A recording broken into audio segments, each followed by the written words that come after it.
Pemprov Sulawesi Selatan melalui Badan Penanggulangan Bencana Daerah BPBD telah meluncurkan program teknologi modifikasi cuaca dengan anggaran miliaran rupiah untuk menanggulangi kekeringan ekstrim di daerah tersebut pada Rabu 15 November 2023.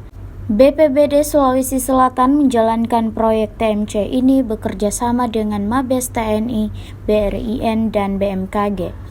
Mereka menggunakan sebanyak 10 ton natrium klorida garam dapur yang disemai menggunakan pesawat selama 7 hari. Kepala Pelaksanaan BPBD Sulawesi Selatan, Amson Padolo, menjelaskan bahwa TMC ini bertujuan untuk mengisi sumber air di area pertanian dan juga untuk mendukung suplai air bagi pembangkit listrik.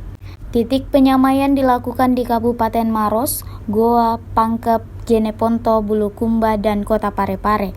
Daerah yang dipilih berdasarkan potensi pertumbuhan awan. Dari total 10 ton natrium klorida yang digunakan, setiap kali penyemaian memerlukan sekitar 800 kg natrium klorida, sehingga dilakukan sekitar 12 kali penyamaian. Anggaran untuk penyamaian ini berasal dari dana belanja tak terduga BTT Pemprov Sulawesi Selatan yang dialokasikan sebesar 1,1 miliar untuk periode penyamaian selama 7 hari.